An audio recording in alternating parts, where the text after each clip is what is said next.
Bonjour à toutes et à tous. Bienvenue pour cette nouvelle émission Live FPI en studio. Donc, je suis Franck Ovorka, directeur technique et innovation de la Fédération.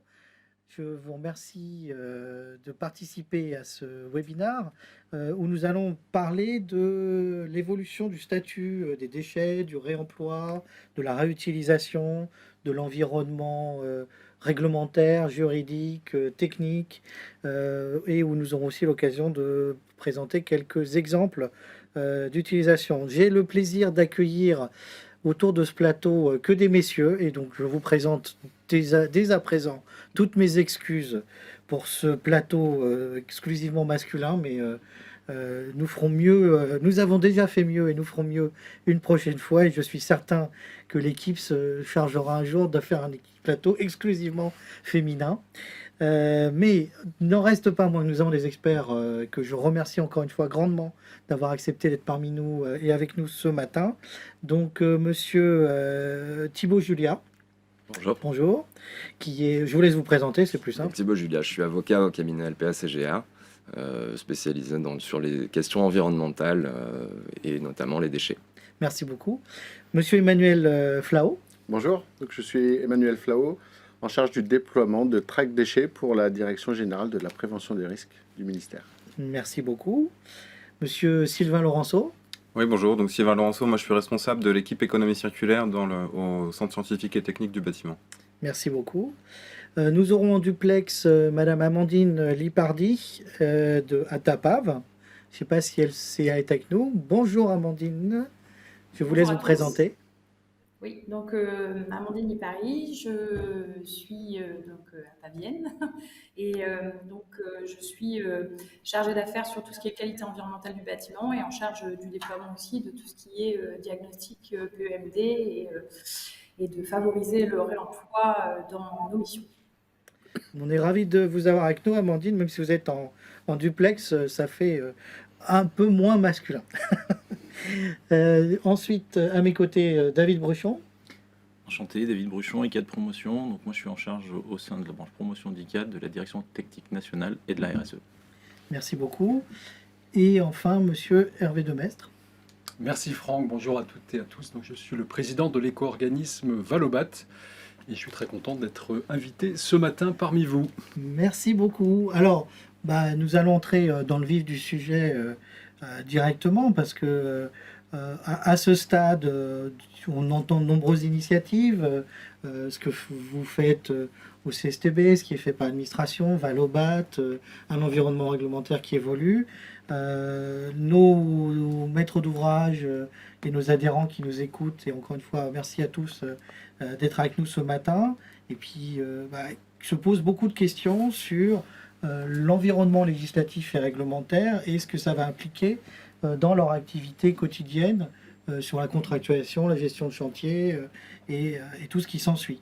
Alors, je commence par vous, Thibaut. Où en sommes-nous de cet environnement et qu'est-ce que vous pouvez nous dire sur l'environnement, la traçabilité du déchet, le statut du déchet, les termes de réemploi, réusage, recyclage, où est-ce qu'on en est et qu'est-ce que vous pouvez nous dire pour poser le débat? Tout à fait, merci. Donc on est, comme vous le disiez, sur un corpus législatif et réglementaire qui est vraiment complexe, très fourni. C'est en évolution constante, ça change tous les 3-4 mois. Notamment, on a eu une loi AGEC, donc anti-gaspillage et économie circulaire, en 2020, qui était un petit peu une loi fourre-tout en matière de déchets. Oh non, des lois fourre-tout. On ne peut pas dire des choses pareilles. En tout cas, elle couvre des situations qui sont extrêmement larges. On va des pailles de fast-food aux déchets du bâtiment. Et c'est un petit peu difficile de s'y retrouver, je comprends bien, dans ce corpus de texte, puisqu'on est sur 130 articles, on est à près de 50, je crois, décrets d'application.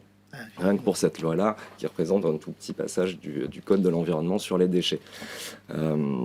Donc pour présenter en quelques mots les évolutions qui ont été apportées par cette loi AGEC, on peut les scinder en fait en deux volets, on va dire. Premièrement, l'évolution du statut de déchet et la sortie du statut de déchet qui va avec, et deuxièmement, le renforcement de la traçabilité. Pour commencer, peut-être on peut rappeler ce qu'est un déchet. Le Code de l'environnement définit le déchet comme étant toute substance ou tout objet, ou plus généralement tout bien meuble, dont le détenteur se défait ou dont il a l'intention de se défaire. D'emblée, on a des exclusions de ce statut de déchet. C'est notamment le cas simple des sols non excavés, qu'ils soient pollués ou non, peu importe, ce ne sont pas des déchets. On a un cas qui est issu de la directive de 2008 sur la directive 4 déchets, qui n'a pas été totalement transposée en droit français, mais on voit cette exception s'infuser dans certains textes et dans certaines doctrines administratives. C'est donc les sols et autres matériaux géologiques naturels excavés, lorsqu'il est certain qu'ils seront utilisés sur le site même de leur excavation aux fins de construction dans leur état naturel, ne sont pas des déchets. Alors, je ne peux m'empêcher de vous poser la question tout de suite sur les terres. Quid des terres excavées qui sont réemployées pour faire des briques de terre crue, par exemple? J'ai justement prévu de faire un focus sur les terres tout à l'heure, puisque c'est évidemment un sujet important, et on a récemment, donc en 2021, on a eu 2 nouveaux arrêtés sur la sortie de statut de déchets, sur lesquels je reviendrai dans quelques instants.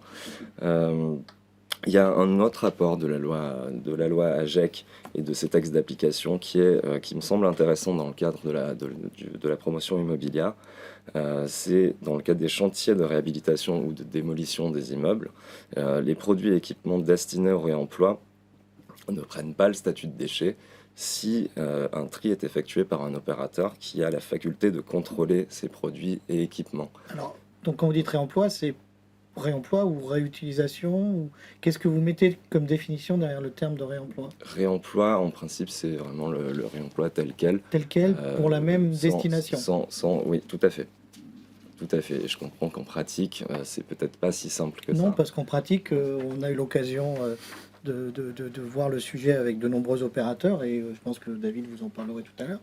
On sort de l'utilisation à l'identique pour une utilisation dégradée ou une utilisation alternative. Donc dans ce cas-là, est-ce que c'est toujours sorti du statut de déchet?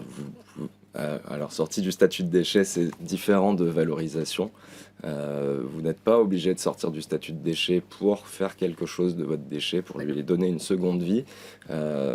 Néanmoins, voilà, la sortie du statut de déchet, c'est quelque chose qui est encadré par les textes. En fait, c'est défini comme étant un déchet cesse d'être un déchet après avoir été traité ou avoir subi une opération de valorisation, notamment de recyclage et de préparation en vue de la réutilisation, s'il remplit 4 conditions. La première, c'est qu'il faut une utilité au produit après la transformation. Il doit exister une demande ou ça doit répondre à un marché. Le produit fini doit bien sûr respecter toutes les normes qui sont applicables au type de produit qu'il représente, et son utilisation ne doit bien sûr pas avoir d'effets globaux nocifs sur l'environnement et sur la santé. Ces 4 conditions sont nécessaires, néanmoins pas suffisantes pour avoir une sortie de statut de déchet, puisqu'il faut s'encadrer dans des critères qui sont fixés par arrêté ministériel, voilà, qui sont ciblés sur certains types de déchets, certains types de traitements, certains types d'utilisation. Ça peut être relativement large comme très très très spécifique. Et ça ne couvre pas évidemment toutes les situations. La possibilité qui est ouverte aujourd'hui à tous les producteurs de déchets, à tous les opérateurs en fait, puisqu'à l'origine c'était réservé aux exploitants d'installations classées ou de IOTA, c'est de demander au ministère de prendre un arrêté pour permettre la sortie de statut de déchet de tel ou tel déchet en constituant un dossier. Ça peut être à titre individuel ou de manière groupée par le biais de votre fédération préférée, par exemple. Ça vous est déjà arrivé, David, de monter des dossiers de ce type? Non, pas pour l'instant. Non, c'est très récent. Hein. Jusqu'à la loi AGEC, en fait, c'était réservé aux installations classées. Mais c'est une possibilité qui existe. Voilà, D'accord. il faut s'en emparer. Après, ça a l'inconvénient d'être pris par arrêté ministériel, donc ça prend un certain temps. Le dossier, il faut bien sûr qu'il soit solide, il faut démontrer, notamment sur le plan environnemental, que c'est acceptable. Mais voilà, c'est une possibilité. Et notamment donc, sur le sujet des terres excavées, en 2021, on a eu 2 arrêtés qui fixaient les critères de sortie de statut de déchets de terres excavées.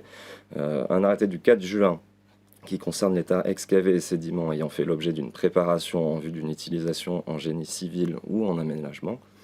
Et le 21 décembre 2021 qui fixe les critères de sortie de statut de déchets pour les aménagements constitués de déblais de terres naturelles excavées et gérés au sein d'un grand projet d'aménagement ou d'infrastructure.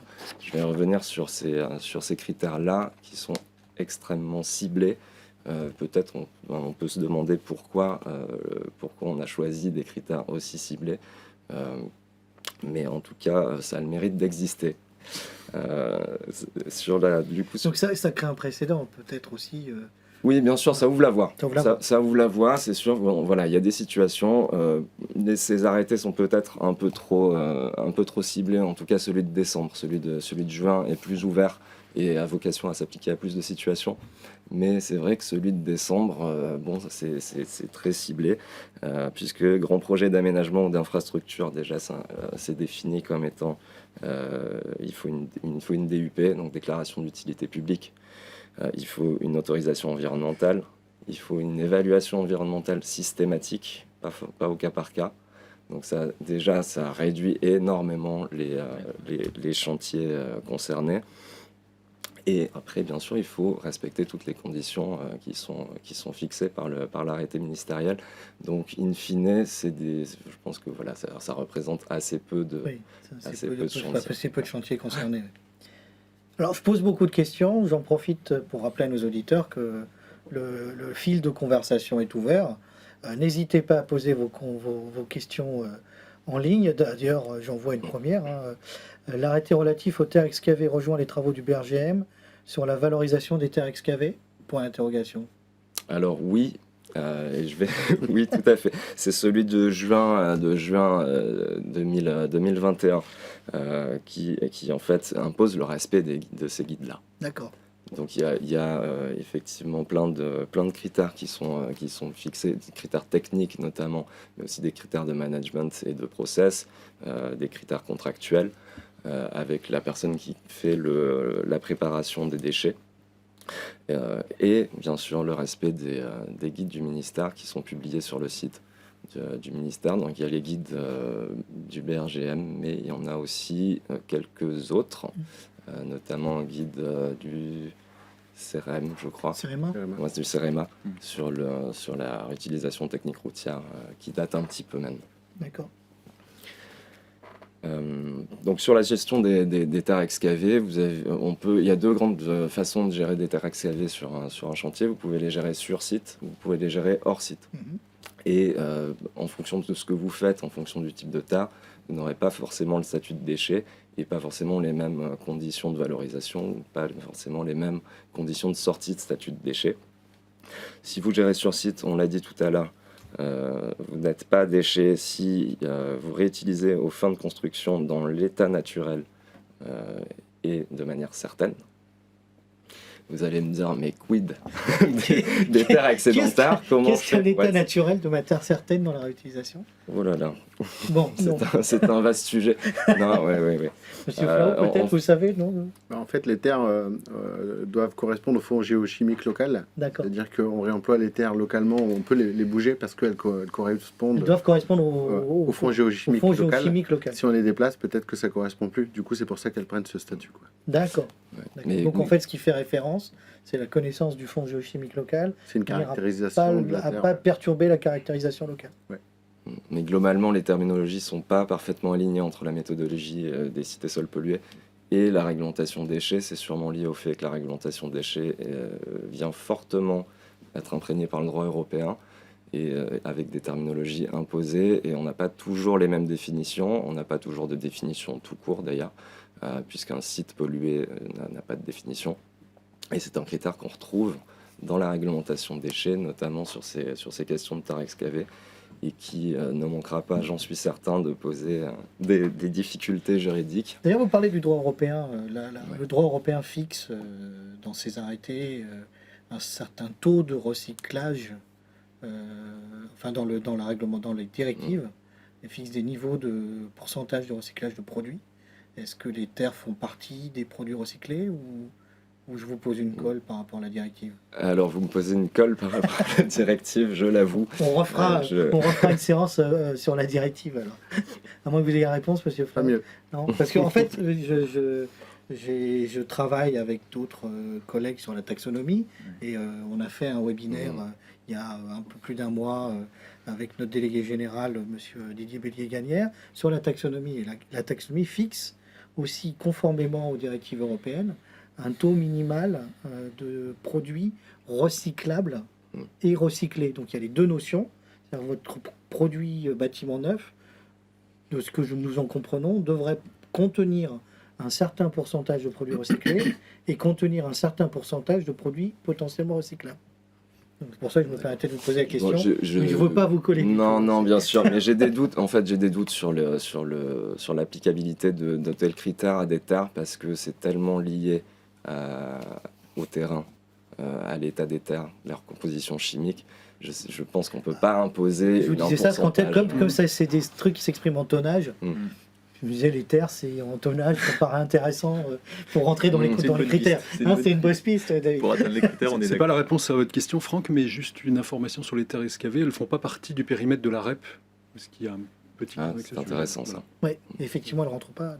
Oui, d'accord, elles ne rentrent pas dans le périmètre. J'y reviendrai tout à l'heure, mais elles ont été exclues. Il y a des chances qu'elles ne soient pas éligibles. Donc il y a des chances. Donc, mais c'est bien, on a un sujet pour le prochain webinaire. Je pense que toutes les questions de la matinée, à mon avis, vont nous permettre de construire une prochaine session. Je vous laisse continuer, Thibaut. Merci beaucoup. Donc sur la gestion hors site des terres excavées, donc le principe c'est que ces terres prennent le statut de déchets.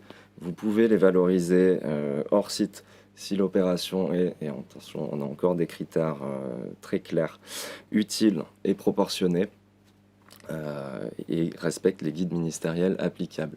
Donc utile et proportionné, qu'est-ce que ça veut dire? Ça veut dire que sur le site receveur, il y avait vraiment un réel besoin de ces terres. C'est-à-dire que si vous n'apportiez pas vos terres excavées sur le site A vers le site B aurait de toute façon eu besoin d'aller chercher des terres ailleurs. Et c'est ce qui en fait que c'est pas une élimination déguisée, entre guillemets. Vous faites pas un merlon de 3 mètres de haut qui ne sert absolument à rien. Voilà, c'est un critère qui est vérifié. Sinon, c'est du stockage de déchets et vous êtes soumis à la réglementation ICPE. Fort bien. Et sur la gestion hors site, bien sûr, vous avez toujours la possibilité de sortir de statut de déchets en utilisant, par exemple, l'arrêté de juin 2021. Et le site correspond à l'emprise du chantier, je suppose, ou... Alors, le Est-ce site... qu'il y a une définition de Oui, il y a une définition du site. C'est l'emprise généralement du permis d'aménager ou du permis de construire. D'accord. De parcelles qui doivent être proches. D'accord. Voilà.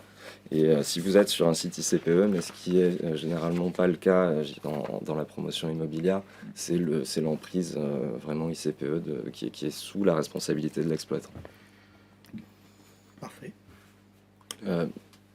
J'en ai terminé avec l'aspect statut du déchet. Je vais passer à la traçabilité. Sauf si vous souhaitez, sauf s'il y a des questions non, il y en particulières. A pas. Alors, en cas d'utilisation hors site de terre excavée compatible avec l'usage futur, mais en l'absence indiquée de guide, quelle est la solution? Alors normalement vous avez un guide d'avril 2020, BRGM et ministère, sur la réutilisation hors site, ouais, des terres excavées. Donc c'est vraiment les 3 critères, c'est utile, proportionné et respect des guides. Vous avez 2 guides notamment d'avril 2020, BRGM et ministère. Un guide qui concerne les terres qui sont issues de sites non pollués et entre grosses guillemets, et un guide qui concerne les terres issues de sites pollués. Et donc normalement toutes les terres rentrent dans ces guides. Alors, A priori. a priori, oui. Bien sûr, il y a des critères, hein. Si vous avez des terres qui sont dangereuses, par Oui, bien exemple, sûr. vous ne pouvez pas les réutiliser hors site, même avec tous les guides qui existent. D'accord. Merci. Alors, je vous laisse donc du coup entrer sur le sujet traçabilité. Tout à fait. Donc la loi AGEC a renforcé la traçabilité des déchets sur trois volets principaux, hein. Je vais pas être exhaustif sur le sujet, et surtout je cible ce qui me semble être le plus intéressant dans le cadre de l'intervention à la FPI. Donc on s'adresse à des promoteurs. Donc je ne vais pas parler par exemple des transporteurs, des installations de traitement ou d'incinération. Je pense que ce n'est pas forcément pertinent. Donc trois volets. Le premier, c'est un volet général sur la traçabilité des déchets. Donc il y a obligation pour les exploitants des établissements produisant ou expédiant des déchets de tenir à disposition de l'autorité administrative un registre chronologique pendant une durée de 3 ans. Donc là, c'est pour tout ce qu'on va sur les bâtiments sur lesquels on va intervenir en démolition ou démolition partielle. Ou même en construction. Même en D'accord. construction, vous avez des déchets, Voilà, vous ou les produisez des déchets. déchets sur votre chantier. D'accord. Voilà, c'est tous les déchets c'est produits ou Production de expédiés. déchets sur chantier et démolition ou démolition partielle. Ouais, D'accord. tout à fait. Et donc vous avez une obligation de tenir un registre pendant 3 ans avec une véritable fiche d'identité de votre déchet. Vous avez les quantités, la nature, l'origine des déchets produits, la quantité de produits parmi ces déchets-là, en fait la quantité qui est valorisée, quelle proportion est valorisée, et la destination, la fréquence de collecte, le moyen de transport, le mode de traitement ou d'élimination. Tout C'est là que tout ce vous qui peut intervenez arriver avec à la votre plateforme normalement, monsieur. Oui. Yes. Mais on va laisser Là. Thibaut continuer, puis je vous passe la parole juste Oui. après. Donc, en plus de cette obligation de registre, vous avez depuis le 1er janvier 2022 un registre national des déchets, terres excavées et sédiments, appelé donc RNDTS, avec dans certains cas une obligation donc, de déclaration cette fois. Vous ne tenez pas à disposition des autorités des informations, vous apportez l'information à l'administration. Ça concerne les déchets dangereux, les déchets contenant des polluants organiques persistants, les POP, et les installations dans lesquelles les déchets perdent leur statut de déchets. Cette déclaration doit être faite au plus tard dans les 7 jours qui suivent la production, l'expédition, la réception ou le traitement des déchets. 7 jours. 7 jours, c'est très court, oui. Avec, rassurez-vous, une période de tolérance. J'aime bien quand vous me rassurez.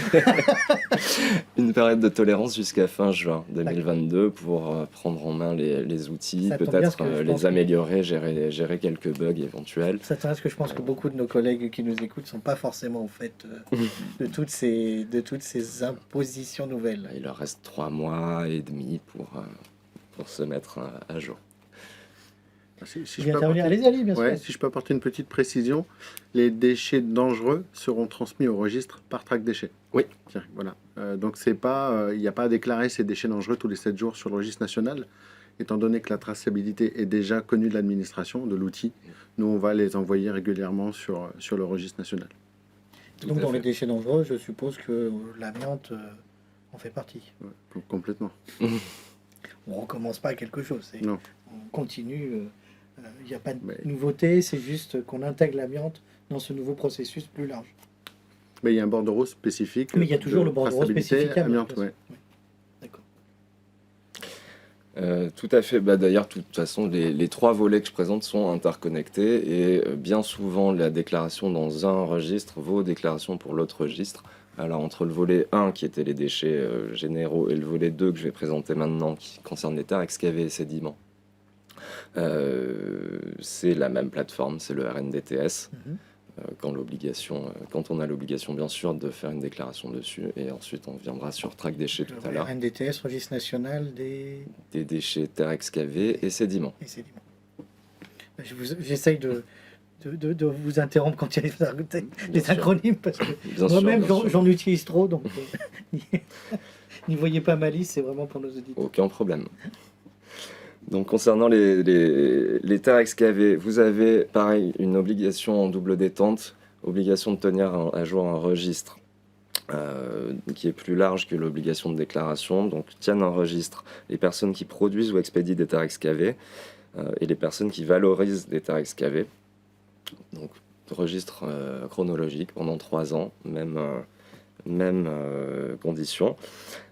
Et donc vous enregistrez la quantité, la nature, l'origine des terres excavées, leur destination, et s'il y a lieu, le moyen de transport, le mode de traitement ou d'élimination qui est envisagé. Ça concerne seulement les terres excavées qui sortent de leur site d'excavation.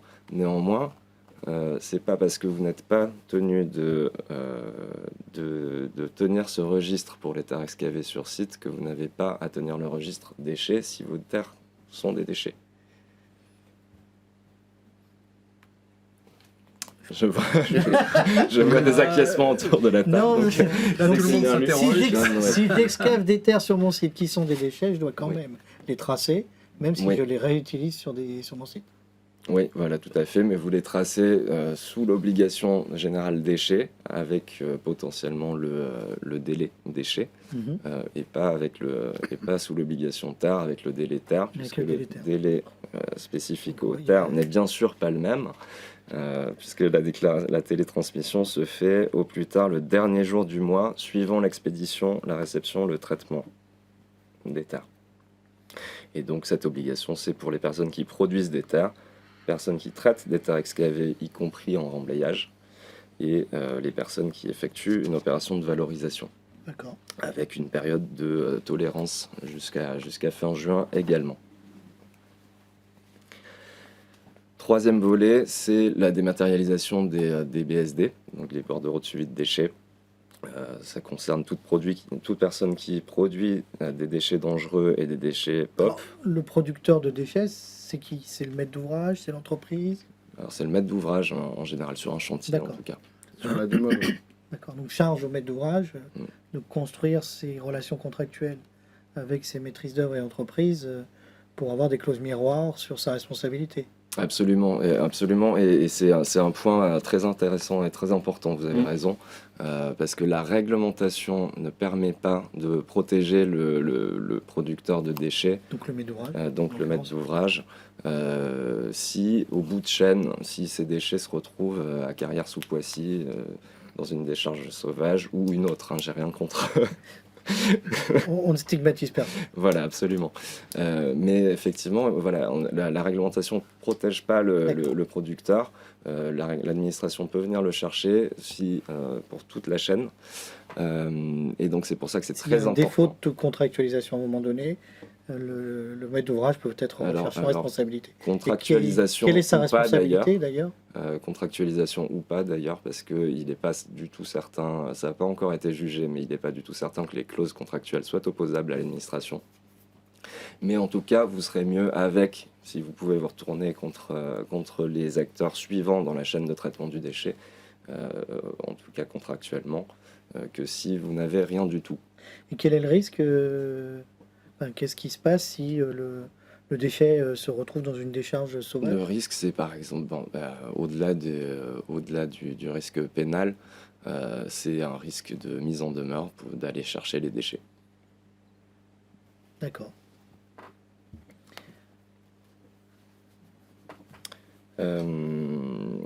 Point intéressant sur la dématérialisation des déchets, et j'en profite puisqu'on a Valobat autour de la table, c'est que lorsque vos déchets sont remis à l'éco-organisme, c'est l'éco-organisme qui peut prendre le relais pour les BSD, pour la déclaration. Pour la déclaration des bandeaux. Et Allez-y. Et dernier point d'attention sur On est d'accord qu'il y a un transfert de propriété à ce moment-là. C'est remis à l'éco-organisme. Alors peut-être là-dessus, je rebondis. Effectivement, les éco-organismes s'organisent pour prendre en charge cette traçabilité. Et il peut y avoir ou pas prise de propriété du déchet par l'éco-organisme, ça dépend. Il va y avoir, et je vous expliquerai ça tout à l'heure si vous voulez, suivant les matériaux, des déchets pour lesquels l'éco-organisme prendra la propriété du déchet et des matériaux pour lesquels il n'aura pas la propriété du déchet. Ça dépend. Voilà. Mais dans tous les cas, Dans tous les Ça cas, sera c'est lui, spécifié. voilà, et c'est lui qui répondra effectivement, qui fournira les informations de traçabilité. En fait. Si je ne m'abuse, on avait un peu le même sujet avec l'amiante, où parfois le transfert de propriété se faisait, et dans d'autres cas, le maître d'ouvrage restait propriétaire. C'était juste un stockage longue durée. Donc on avait un peu le même sujet sur certains traitements d'amiante. Je vous laisse terminer.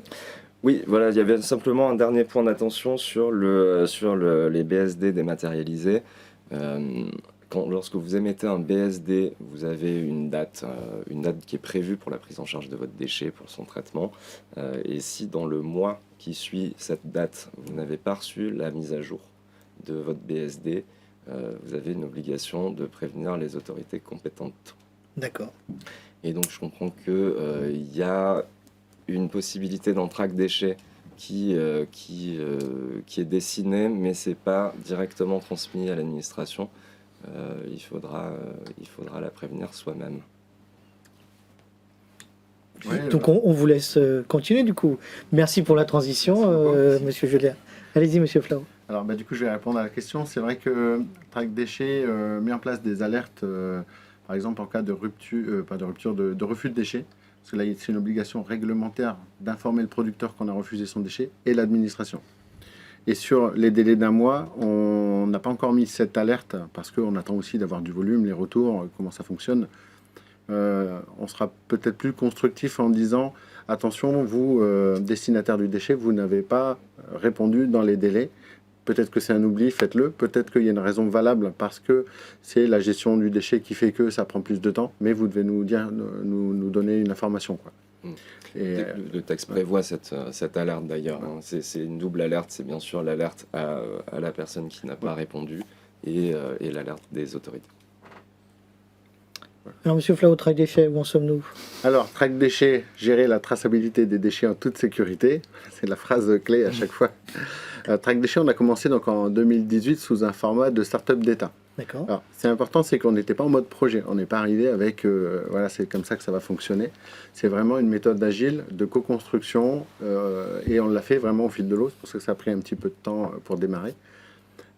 Et on a travaillé avec beaucoup d'ateliers Open Lab avec des syndicats, fédérations, du monde du déchet, pour arriver à un produit qui est autorisé, enfin qui est imposé maintenant par décret, issu de la loi AGEC, le décret 2021-321, et 2 arrêtés qui imposent la traçabilité à compter du 1er janvier 2022 pour les BSDD et les BSDA, donc déchets dangereux et amiante. Déchets dangereux et amiante, d'accord. Voilà. Donc là, en fait, c'est la continuité de nos activités sur ces déchets-là, mais qui rentrent dans Track Déchets. Voilà, au lieu de faire un bordereau papier, on rentre dans la dématérialisation. On est dans le même délai que pour les registres. Il y a un délai de 6 mois de tolérance. Et tolérance ne veut pas dire on ne le fait pas. La loi dit bien que c'est la démat qui fait foi. Et tolérance, c'est si vous ne pouvez pas le faire, on accepte encore le papier. Mais à partir du moment où toute la chaîne a un compte, on peut y aller et on peut rentrer dans Track Déchets. Et donc, quelle est la différence entre le Track Déchets et le registre dématérialisé RNDTS dont on parlait tout à l'heure? Ça se combine ou c'est deux registres séparés? Alors, ça va matcher à un moment donné, forcément, mais la traçabilité, en fait, c'est faire signer tous les acteurs de la traçabilité la prise en compte du déchet. Donc, je suis producteur, je donne mon déchet à quelqu'un, je signe. Je suis transporteur, je signe la prise en charge, etc. Alors que le registre, c'est une déclaration d'une ligne complète de mon registre. En fait, je déclare des registres tous les 7 jours au registre national. Et donc, on peut aller de l'un à l'autre ou pas encore? Alors, pas encore. On est en train de travailler avec le registre pour avoir déjà un accès commun. Donc, ça va faire l'objet de travaux. Qui pilote le registre? C'est la même entité administrative ou alors, une autre? Le chapeau, c'est la DGPR, évidemment, mais le registre est construit par le BRGM. D'accord. Oui, donc c'est pas les mêmes. Ça nécessite des applicatifs pour faire communiquer les deux systèmes. Et puis eux, ils démarrent. On a déjà près de 100 000 inscrits. Donc l'objectif, c'est pas de se recréer un compte sur le registre national alors qu'on en a un sur Track Déchets. Donc on est en train de travailler aussi sur ces aspects-là pour aider l'utilisateur au maximum. D'accord. Je vous laisse continuer. Donc, du coup, après, Track Déchets, l'usage, c'est je me crée un compte, j'associe mon ou mes établissements. J'ai un rôle d'administrateur. Je peux inviter des collaborateurs, etc. Et après, je peux créer des bordereaux. Et tous ceux qui sont sur un bordereau peuvent le créer. Ça, c'était un petit peu des us et coutumes qui se sont mis en place. Et on n'a pas voulu le casser parce que voilà, ça aurait été compliqué de redire à tout le monde, non, c'est le producteur, par exemple, qui doit être l'émetteur du déchet, alors que beaucoup de collecteurs le font bien, c'est un package, ils mettent à dispo pas mal de services avec et de contenants, donc on a laissé ça. Et on a mis en place une plateforme. Du coup, depuis la plateforme, on peut gérer les bordereaux, les signer, mais il existe aussi beaucoup d'outils métiers et des outils du marché. Donc des grosses entreprises ont leur propre outil de gestion, et puis il y en a qui adhèrent à des outils métiers payants. Et là, on peut déverser de ces outils vers la plateforme. Et on a mis en place une API justement pour D'accord. qu'ils continuent d'utiliser leur outil comme avant, parce qu'on ne voulait pas non plus casser ce changement. Leur outil fait beaucoup plus de choses que ce que fait Track Déchets, on fait que de la traçabilité. Mais par contre, on match par une API, D'accord. et en fait, et tous les acteurs du bordereau, que ce soit dans Track Déchets ou sur les outils métiers du bordereau, ont accès à l'information en temps réel de la vie du bordereau. D'accord. Donc, en fait, sur Track Déchets, tous les acteurs remplissent chacun à leur niveau l'information. Ouais. Hein. Seul le maître d'ouvrage a une visibilité globale de par sa responsabilité. C'est Alors, pas lui qui remplit, c'est ses entreprises ou ses maîtres d'ouvrage, ses maîtres d'œuvre. Alors la responsabilité, c'est le producteur, évidemment. C'est le droit. Donc quelqu'un doit faire le bordereau à un moment donné. Et le bordereau, c'est pas nous qui les faisons, c'est ces entreprises. Ouais. Voilà. Et ça, c'est un petit trou dans la raquette de Track Déchets et une demande des utilisateurs, ceux qui ont testé sur la profession, puisqu'on a beaucoup d'acteurs déjà sur un bordereau. Il y a un éco-organisme, il y a un émetteur, il y a un négociant, un courtier, et on peut avoir une suite en plus assez longue de la chaîne de traçabilité. Mais il manque effectivement un intermédiaire de tout ça, donc un maître d'œuvre, d'ouvrage, même l'administration, dans certains cas, des bureaux d'études. Et donc on va l'ajouter, c'est prévu pour le mois d'avril. Donc ce sera quelqu'un qui pourra émettre le bordereau, le voir, mais réglementairement, pour nous, il n'a pas de possibilité de signer le bordereau. Donc, mais par contre, il peut le créer, il pourra dire, ben voilà, il n'y a plus qu'à signer dans Track Déchets et ça va avancer. D'accord, oui, c'était un des sujets. Donc, et d'ailleurs, on vous en remercie parce qu'on a pu intervenir et on a pu écouter la personne qui gère ce site. Et effectivement, il y a des modifications qui sont en cours. Et là, dans les questions, justement, sur le fait que c'est pas le maître d'ouvrage qui va renseigner, évidemment, ce sont les entreprises, mais le maître d'ouvrage devra signer un moment dans Track Déchets, donc ça, ce sera mis en service. Et puis, on avait effectivement aussi une question sur l'absence d'entrée par chantier, puisque on a une entrée par SIRET, et effectivement une grande entreprise comme ICAD, parce que vous êtes là, David, a besoin d'avoir une entrée par chantier, et on a compris que c'était un développement sur lequel vous travaillez également. Déjà, en fait. C'est-à-dire que dès le départ, tout le monde nous a dit attention, il y a bien l'adresse de l'émetteur, c'est bien, mais le déchet, il n'est pas là, il est ailleurs. Il est ailleurs, oui. Et donc, on a bien rajouté depuis le début. Alors, c'est peut-être pas visible, mais il y a un petit bouton à switcher en bas. Je veux ajouter une adresse chantier. Donc, on a un nom de chantier, une adresse et un champ d'information. Et ça, on va pouvoir le filtrer. Après, on peut faire une extraction et filtrer et retrouver. Parce qu'il y avait aussi un sujet sur la personne physique, cette fois-ci responsable, parce que dans nos entreprises, c'est pas toujours les mêmes personnes. Enfin, voilà, on a quelques adaptations. Et là, la question, en fait, n'était pas forcément pour des questions de tri, en fait, mais plus pour des questions d'organisation, comme vous le disiez, Franck, qui sont que finalement, on ne raisonne pas par établissement, on raisonne par chantier, ce qui veut dire qu'intrinsèquement, il faudrait qu'un chantier soit, au sens de Track Déchets, un sous-établissement. Pour qu'on puisse en fait déléguer au maître d'œuvre, au démolisseur, etc., qui sera en charge de faire le document par délégation. Et donc c'est cette question-là qu'on avait fait remonter via l'AFP, bien évidemment. Et pas simplement effectivement l'identification, parce qu'on a bien vu qu'il y a un champ qui permet d'identifier les chantiers, pour ensuite nous, par exemple au national, être en capacité de faire des remontées de data et de structurer de la data, bien évidemment. D'accord. C'est là-dessus qu'on a un vrai besoin. Parce que il y a différents cas de figure, il y a les sous-établissements, il y a les CCV, il y a tout un tas de cas particuliers en fait. Mais je crois qu'on en a parlé, c'est remonté. Donc je pense qu'on aura l'occasion d'en reparler puis de rééchanger. Oui, parce que c'est pas un sujet simple. Alors déjà parce qu'on a beaucoup de demandes de beaucoup de métiers différents et que c'est un outil qui doit être généraliste et pas adapté forcément à tous les métiers. Par contre, on va rajouter en effet des filtres beaucoup plus précis qui vous permettront de ne voir que les chantiers que vous voulez dans les bordereaux, quoi. On essaye d'évoluer différemment parce que c'est aussi des attentes de filtres de toute la profession, que ce soit des déchets risques infectieux, que ce soit... Voilà, et chacun a besoin de ses filtres. Alors on ne pourrait pas mettre nous 40 colonnes avec ce que chacun veut. Du coup, on va mettre en place un système qui permet de dire je veux les déchets de ce numéro-là ou de ce chantier-là, ou je veux voir cette période-là, ou la personne qui les a gérés. Et là, vous ne verrez les banderoles que de ça. Simplement un point d'attention, il y a la notion de filtration que vous évoquez, il y a la notion de droit d'accès, c'est-à-dire que un établissement ou un sous-établissement va donner par exemple à 2 maîtres d'œuvre différents qui sont rattachés à sous-établissement, 2 maîtres d'œuvre d'exécution qui vont suivre 2 chantiers de la même agence, des droits, donc rattachés finalement à un seul sous-établissement, mais sur 2 chantiers différents. Et on ne voudra pas que le maître d'œuvre numéro 2 puisse aller générer par accident des VSD sur le chantier numéro 1. Ça fait de ça une difficulté. Ce que je propose, c'est qu'effectivement, c'est remonté d'un... Non, mais vous avez raison. Hein. C'est l'occasion. C'est l'occasion. Oui, il faut demander. Et on a déjà eu l'occasion de se rencontrer et d'échanger sur le sujet. Donc, ce que je propose à nos auditeurs, c'est que je vois qu'il y a aussi un certain nombre de questions très précises dans le fil de conversation. C'est que vous nous les passiez, on les remonte et on sera... on se voit régulièrement avec M. Flao et ses équipes pour justement travailler sur ces évolutions de travail déchets.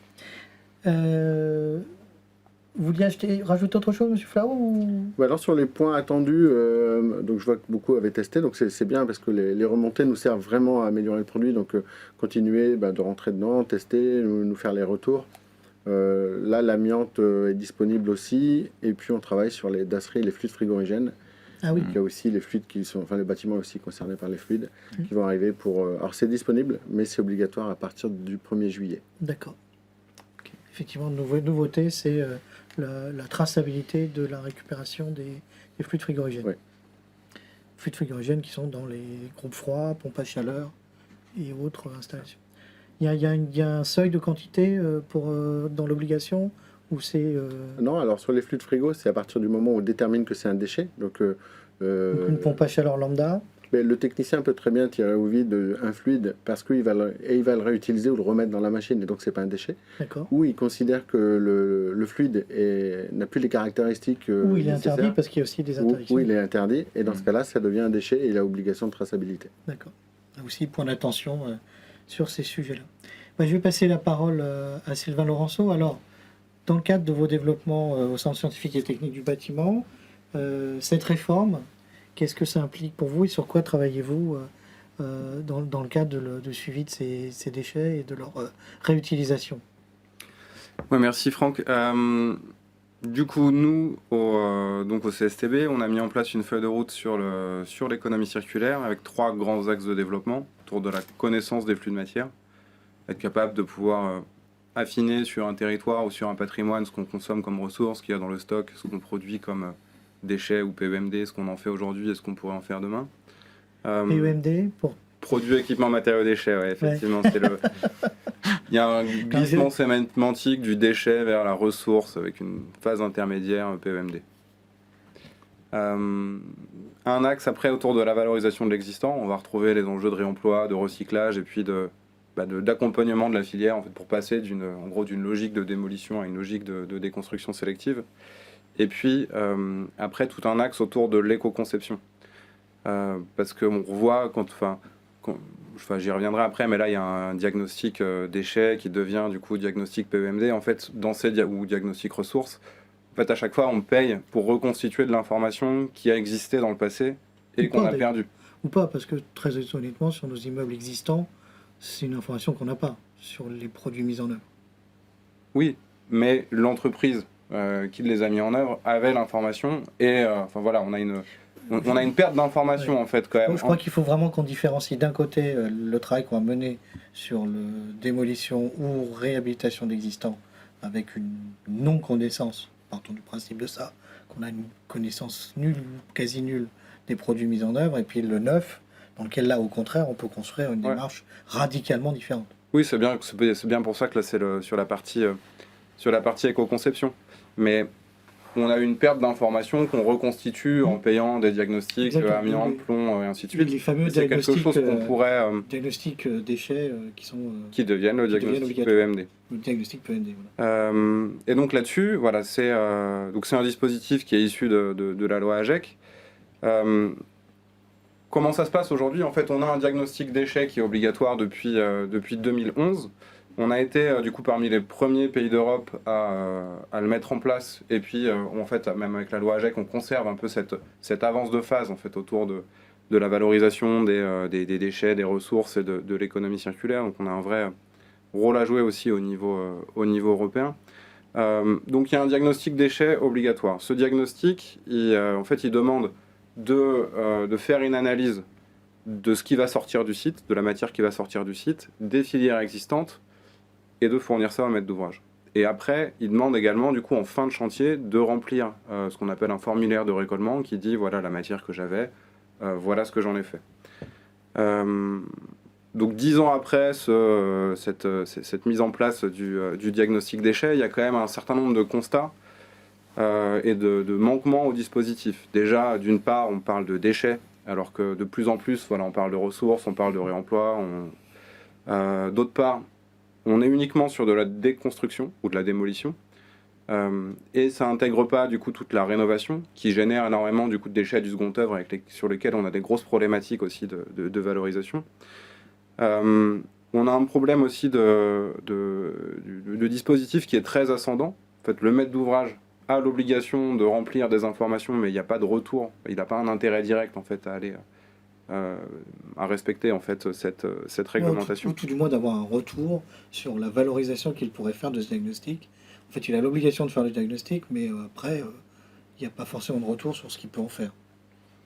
Oui, ça c'est encore un autre problème. Mais déjà, le fait d'aller jusqu'au récolement, il dit ce qu'il en a fait, mais il n'y a pas d'information pour lui dire, ben voilà, comment, par exemple, comment tu te positionnes par rapport à la moyenne, si c'est plutôt bien, plutôt moins bien, s'il y a des possibilités d'améliorer un peu les choses. Après, l'autre sujet, qui est un sujet aussi fondamental, c'est que le diagnostic il doit être fait avant le lancement des chantiers, et il y a une obligation sur le récolement.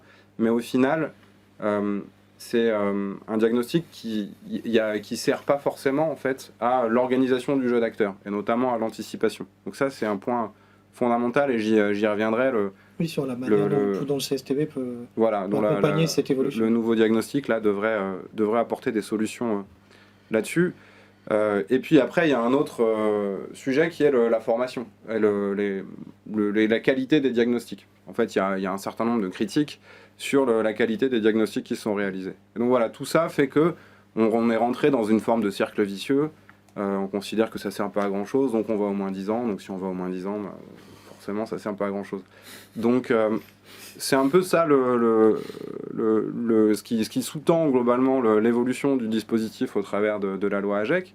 Et alors du coup, dans le texte, il y a l'idée de ne plus parler de déchets, mais de produits, équipements, matériaux, déchets, pour bien mettre l'accent sur le réemploi. Il y a le fait de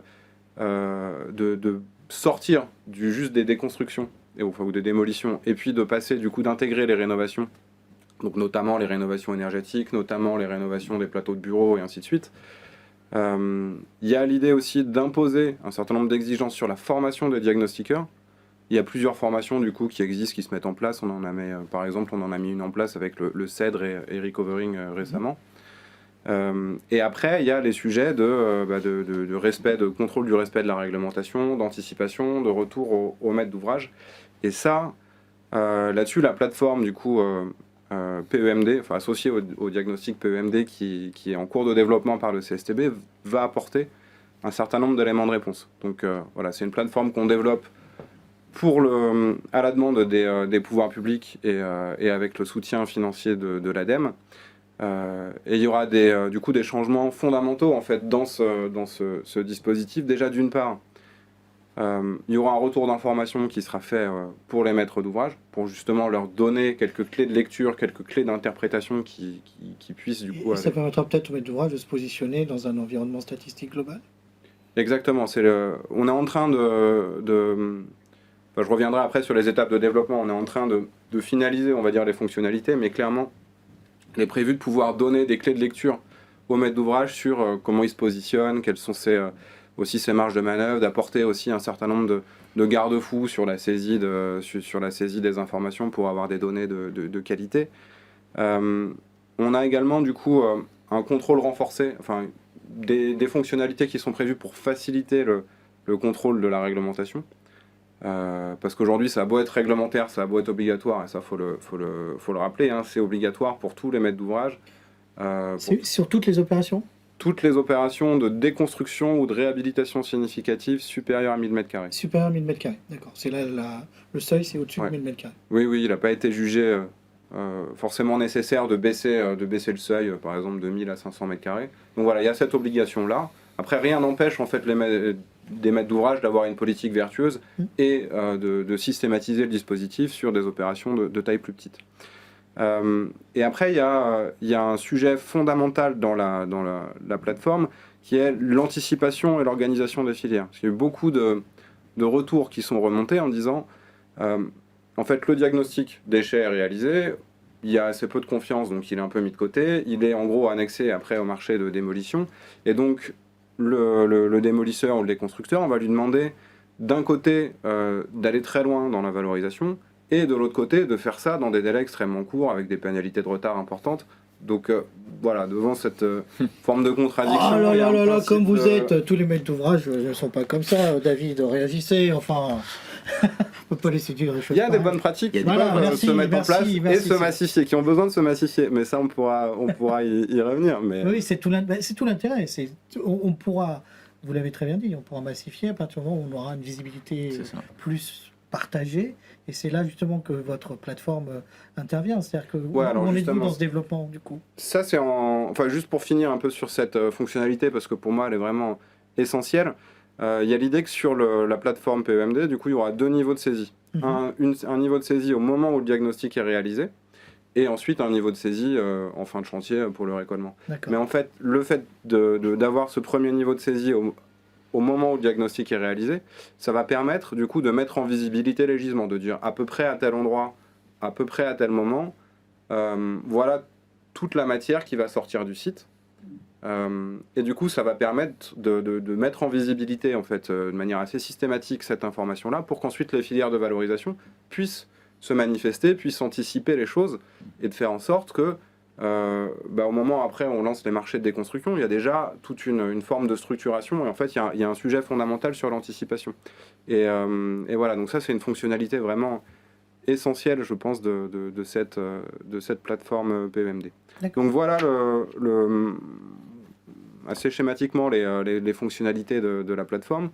Ensuite, sur le calendrier de déploiement, on va avoir globalement deux phases de livraison. Une phase de livraison en 2022 avec, on va dire, des fonctionnalités de base, et ensuite une livraison complémentaire en 2023 avec quelques fonctionnalités complémentaires sur les garde-fous, sur le fait d'avoir un certain nombre de fonctions qui sont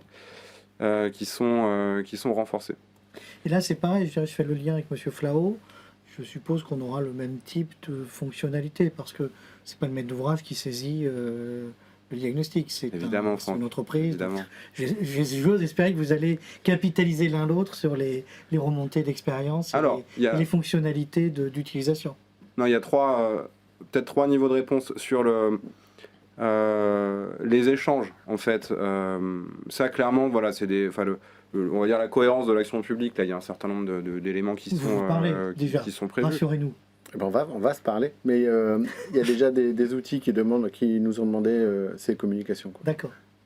Oui, et puis c'est vraiment quelque chose qu'on a dans le viseur, en fait. Après, Track Déchets, je vous dis très c'est simplement, développé avant la plateforme PEMD, donc il y a une forme d'avance de phase là-dessus. Non, mais nous, ce qui nous intéresse, l'idée, c'est quand on remplit un SIRET, un numéro de chantier, que ce soit a priori, espérons-le, quand on fait des diagnostics, qu'on puisse aller de l'un à l'autre avec le même référencement, on va dire. Ouais, non, mais je pense que l'expression du besoin là-dessus est assez claire. Hein. Voilà, je vous dis, toutes les fonctionnalités de la plateforme ne sont pas définies. On est sur des développements qui vont aller au moins jusqu'en 2023. Donc, en tout cas, ce qu'il faut avoir en tête, quand même, c'est que la capacité de déléguer globalement, enfin l'obligation repose sur le maître d'ouvrage, on l'a déjà dit. Cette capacité de déléguer, elle est déjà intégrée. On parle du coup du chantier, donc en fait le point d'entrée en fait autour de cette plateforme PEMD, c'est vraiment le chantier. Et puis ensuite voilà, de rajouter aussi le fait qu'il y a dans les développements de la plateforme, il y a une phase de concertation et d'information qui est aussi très importante et qu'on a aussi très largement prévu, parce qu'on est vraiment sur on est vraiment sur un changement de paradigme, et il y a besoin du coup de partager et d'accompagner ce changement. Et donc d'un côté il y a un aspect participation qui est important. Il y a eu beaucoup d'échanges en amont, il y a un groupe utilisateur qui a été créé. Il y a d'autres sessions du coup qui sont prévues du coup pour D'ailleurs, recadrer les fonctionnalités. c'est l'occasion d'en parler à nos adhérents qui nous écoutent. S'ils ont des remontées d'informations et qui souhaitent vous contacter, ils peuvent le faire. Exactement. Et alors après, ça c'est l'autre aspect, c'est l'information. Donc sur l'information, on a mis en place une adresse mail plateforme.pemd@cstb.fr pour répondre à un certain nombre de questions. On a mis en place aussi une newsletter pour donner un peu d'informations sur les développements de la plateforme. Vous pouvez aussi contacter l'adresse mail et en gros rejoindre et être abonné à cette newsletter. Et puis on a aussi une phase de diffusion de l'information qui est assez importante, avec un certain nombre de présentations du coup de cette plateforme qui sont prévues, notamment du coup en partenariat avec les ADEME régionales ou les clusters un peu régionaux de bâtiments durables, pour participer du coup à la diffusion. Les FPI régionales. Exactement, mais c'est déjà, on en a déjà parlé, c'est déjà prévu de longue date, je sais pas, mais c'est déjà bien prévu. Non, mais c'est important d'ailleurs que tout l'intérêt de ce webinaire, c'est que les gens, nos adhérents vous identifient, qu'on fasse relayer l'information auprès de nos adhérents en région pour travailler sur ce sujet-là. À ce stade, la plateforme est opérationnelle. Comment ça se passe pour les opérations qui sont soumises à l'obligation de diagnostic? Alors, pour l'instant, la plateforme n'est pas opérationnelle on est encore en gros sur le système d'avant. Parce que le système d'avant vous envoie un dossier Non, sur le diagnostic déchet, ancienne formule quelque part, qui lui demande une transmission des dossiers à l'ADEME. En fait, concrètement... Et à quel moment se fait la bascule? Il y a une imposition, il y a une date légale, comment ça se passe? Alors, il y a une date légale, non. En fait, c'est un dispositif qui était prévu initialement pour une mise en place au 1er janvier 2022. Néanmoins, c'est encore en attente de publication d'un certain nombre de textes, textes ministériels, donc notamment les arrêtés qui vont être associés au CERFA du bordereau diagnostic et du récollement. Et donc, en fait, une fois ces arrêtés publiés, là, on va pouvoir... enclencher du coup la phase de finalisation de la plateforme. Et comme je le disais, il y aura deux étapes. En fait, il y aura très rapidement une première livraison qui va permettre de respecter tout simplement le dispositif réglementaire, et puis ensuite une deuxième. Donc pour le moment, on continue à transmettre ces dossiers sur la plateforme de l'ADEME en attendant le moment de bascule. C'est ça, l'ancien, en ce moment, on est dans une phase de transition. Disons que l'ancien schéma continue à s'appliquer. Et très rapidement... Et la période de bascule, c'est à quel moment d'après vous? On va être quelques mois après la publication des arrêtés. Je n'aurai pas de meilleure réponse. Voilà. Très bien, Sylvain. Merci beaucoup. Du coup, comme on a évoqué les diagnostics, je vais en profiter pour passer la parole à Madame Lipardi. Madame Lipardi, dans vos fonctions à l'APAV, par rapport à tout ce qui vient d'être dit sur ces diagnostics, ces remontées d'informations, quelles sont vos réactions? Oui, donc merci. Donc c'est Lipardi. Effectivement, nous, on est sollicités dès à présent pour faire des diagnostics aussi avec extension des diagnostics donc ressources qui complètent les diagnostics déchets avant démolition. Donc on attend avec impatience l'application du diagnostic PEMD qui viendra conforter les efforts que l'on fait avec les maîtres d'ouvrage pour booster autant que possible les démarches de réemploi et sauvegarder en fait la matière issue des chantiers. On a d'ailleurs fait un chantier collaboratif avec ICAD à Cagnes-sur-Mer où on a pu sauver grand nombre de matières et de matériaux qui étaient destinés à être mis en valorisation ou en rebut. et on les a destinés au réemploi. Donc nous, en fait, on s'organise autour de ces nouveautés aussi à notre niveau. Donc on fait effectivement toutes ces montées en compétences autour des diagnostics, puisque c'est quand même un changement de paradigme sur la lecture aussi d'un chantier de déconstruction ou d'un chantier de rénovation. Donc on a aussi un rôle d'information qui est perpétuel auprès de nos clients. Pour ma part, travaillant aussi sur la qualité environnementale des bâtiments au travers en fait de certifications comme les BREEAM, les bâtiments HQE ou des NF Habitat HQE, on a déjà en fait approché ces sujets en fait de préserver et sauvegarder les matières. On parlait aussi de démarches locales, tout ce qui est bâtiment durable méditerranéen par exemple, prône, essaye de favoriser en fait leur emploi depuis longtemps. Et donc le diagnostic PMD vient prendre vraiment une ampleur importante dans tous les métiers aujourd'hui du bâtiment, puisque de la démolition jusqu'ensuite la remise en œuvre de matières, on vient réfléchir autrement et pas autour de matières neuves, mais autour donc de matières récupérées. Donc il y a un tas de questions qui accompagnent ce changement et ça amène une grande richesse aussi sur des nouveaux métiers et aussi des changements donc dans des métiers existants. Donc nous on a en fait ces évolutions réglementaires qu'on avait déjà un petit peu appréhendées autour de la qualité environnementale, mais qui viennent donc être boostées au travers de quasiment toutes les opérations aujourd'hui grâce à la loi AGEC qui est venue travailler sur en fait tous les sujets autour du déchet et ça conforte en fait les efforts des acteurs qui étaient déjà engagés au préalable pour massifier ces démarches vertueuses et puis réduire au maximum les déchets qu'on peut produire soit en construction, puisqu'on a quand même des déchets aussi massifs qui sont produits en construction, soit dans le cadre des démolitions. Et les encadrer, et encadrer aussi tous ces efforts, les tracer et les valoriser. C'est ça qui est aussi intéressant autour de ces évolutions réglementaires, puisqu'aujourd'hui on était beaucoup sur des démarches en fait expérimentales et volontaristes. Donc ça amène vraiment une nouvelle lecture en fait sur l'environnement aussi, tous les impacts carbone associés à la préservation de la matière. Et donc pour nous, c'est un accompagnement très riche auprès de nos maîtres d'ouvrage et on ressent un engagement intéressant de la promotion immobilière qui s'attache au travers de ce booster aussi réglementaire à faire mieux. Voilà, donc en termes de traçabilité, ça commence dès, en fait, pour être très factuel, par rapport à ce qu'on s'est dit, ça commence en fait dès les consultations, puisqu'on demande d'anticiper tous les déchets qui vont être faits au travers de plans de prévention.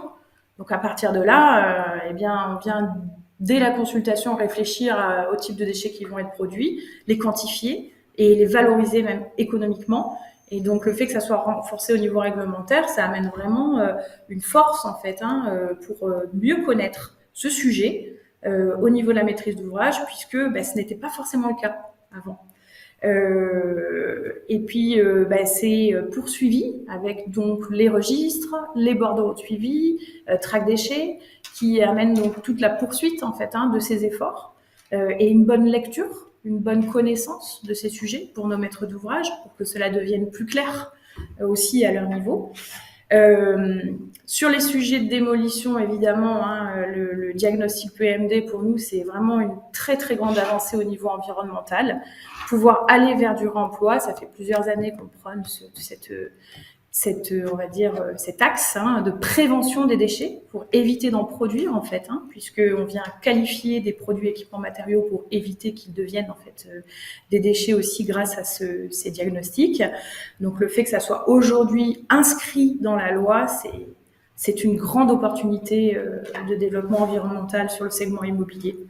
On est vraiment très très content de cette dynamique. Et puis, du coup, aujourd'hui, on est encore sur une initiation sur ces pratiques pour rester sur vraiment la vision de terrain que je peux vous faire remonter. Donc, les maîtres d'ouvrage sont informés. On les accompagne au maximum.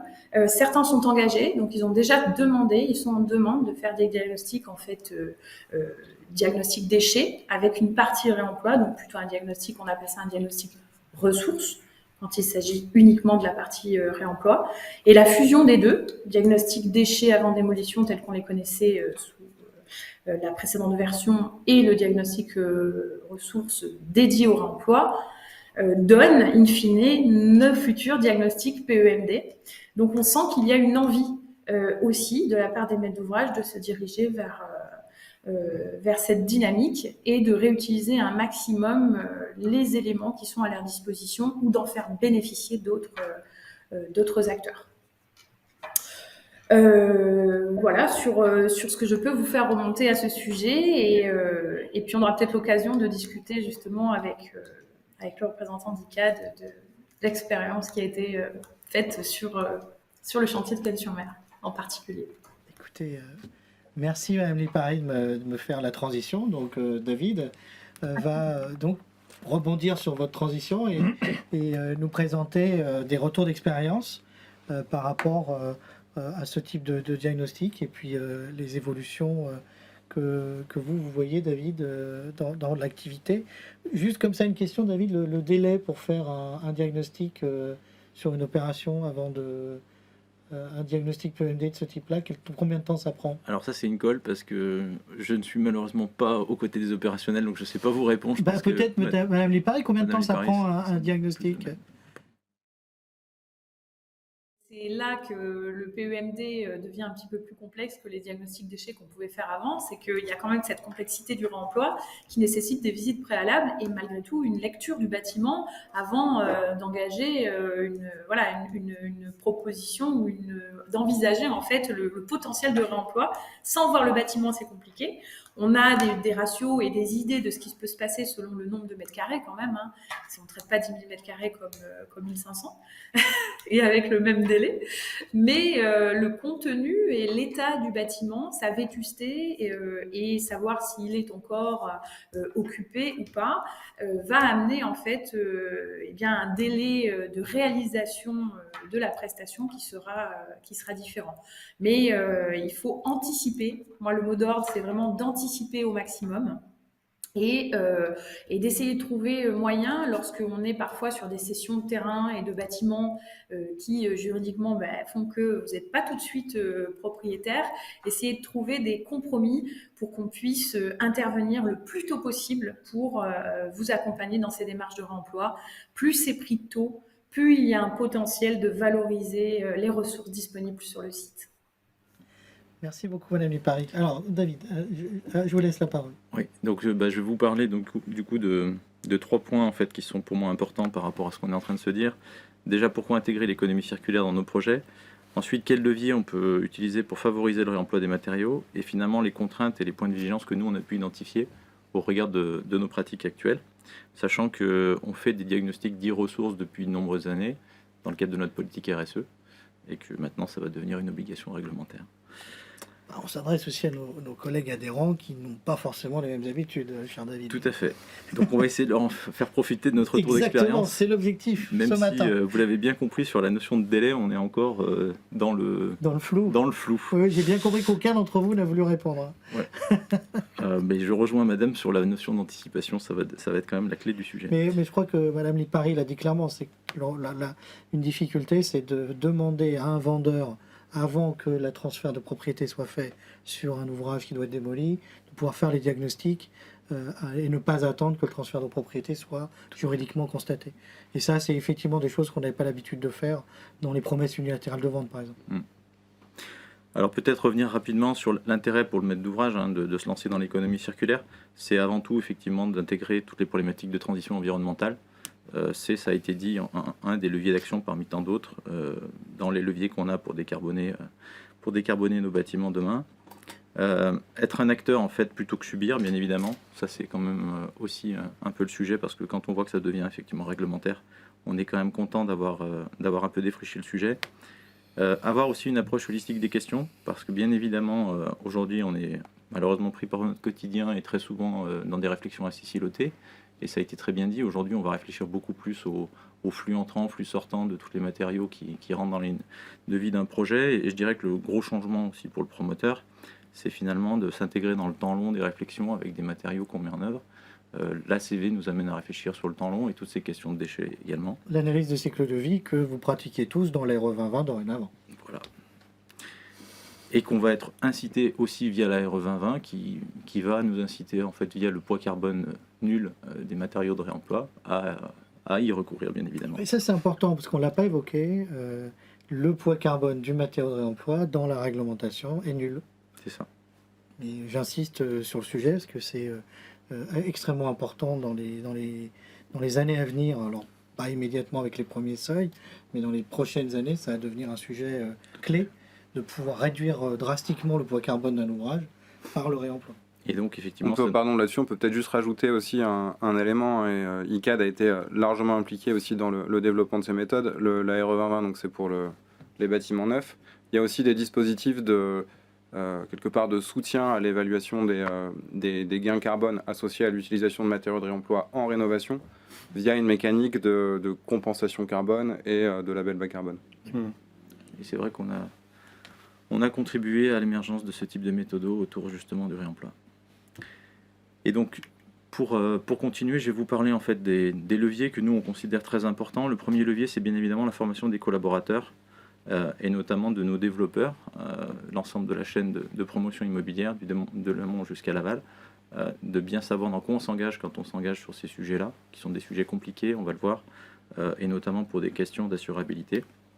De travailler bien sûr sur des rétex, et c'est ce que je vais vous présenter, de rétex, deux opérations très différentes, un projet de bureau, un programme Pulse, donc, qui est sur la place du Front Populaire, à Paris, à Porte de Paris, et puis une opération de restructuration de bureaux en logement, qui est le projet initial Prado à Marseille.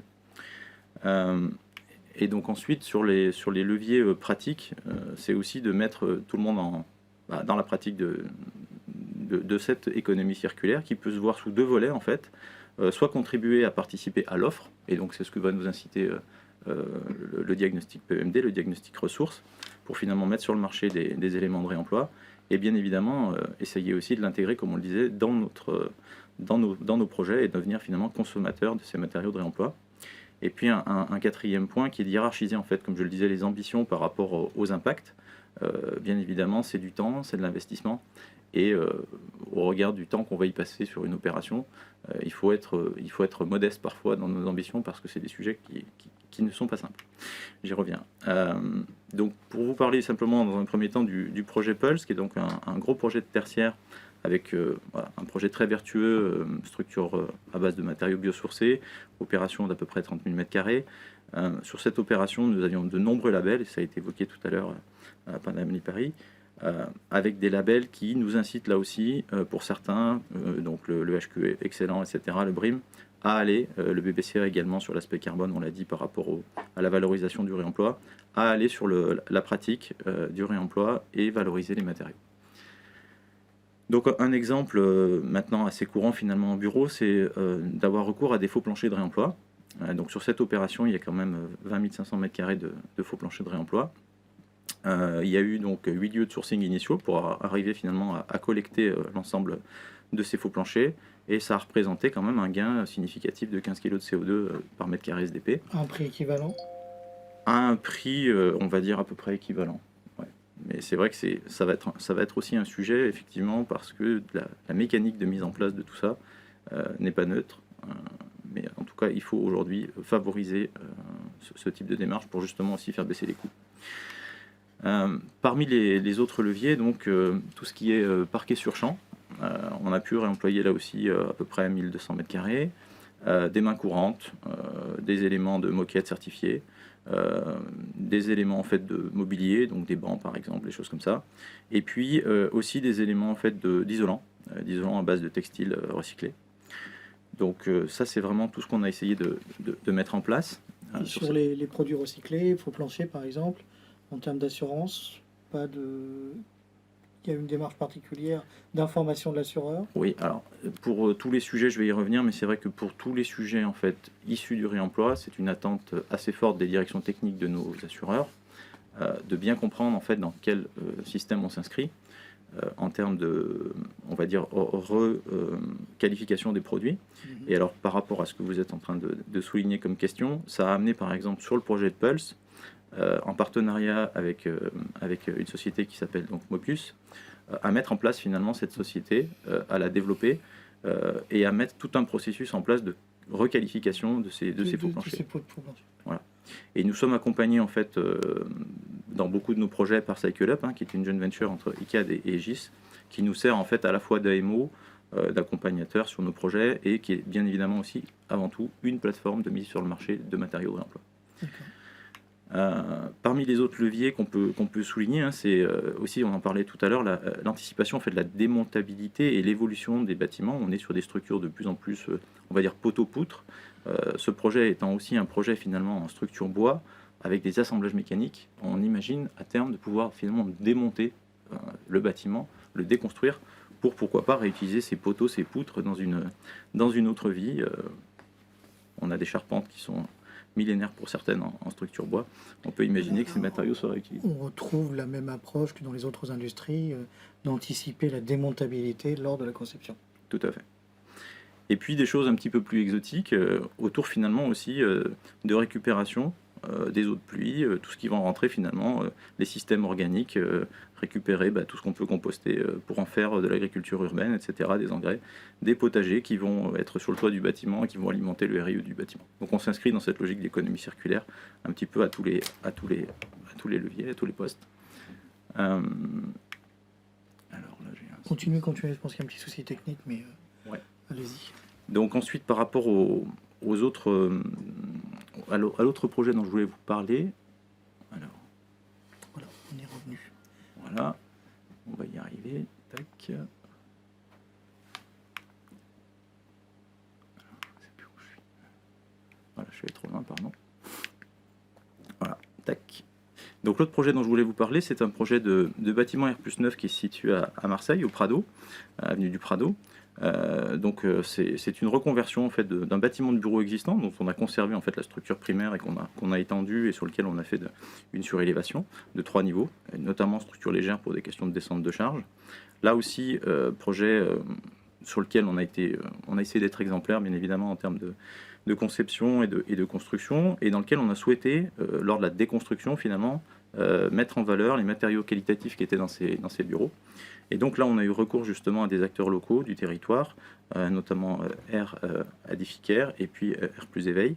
Et là encore, CycleUp, qui nous a fait justement ce fameux diagnostic ressources, qui a permis d'identifier, comme vous pouvez le voir, tout un tas de produits finalement, à travers le diag qu'ils nous ont produit, qui vont du matériel électrique, des systèmes de cloisonnement vitré, des blocs-portes, des moquettes, des dalles de faux plafond, des tôles de bardage, etc., des pavés de verre.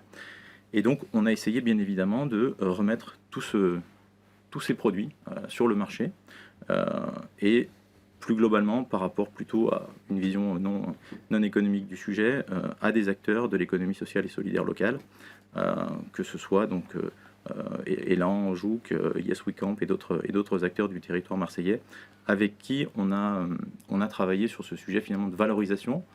Et la vraie difficulté qui a été évoquée tout à l'heure, en fait, pour nous, était, au-delà de l'implication de nos collègues sur un sujet nouveau, était finalement la gestion en phase de déconstruction, du bon ordonnancement de l'intervention de ces différents acteurs pour récupérer les éléments. Voilà, récupérer correctement, oui. Voilà, parce que on est dans un planning contraint de démolition, de déconstruction. En l'occurrence, c'était un curage. Et il fallait bien évidemment que les gens soient là en temps et en heure. Et c'est vrai que c'est finalement peut-être ce qui est le plus compliqué à gérer. C'est partie de vos points de vigilance voilà. qui modifie... Qu'il faut tout à fait mettre en exergue parce que c'est un vrai sujet, et pour le coup c'est un vrai sujet d'anticipation de supply chain, voilà, tout simplement.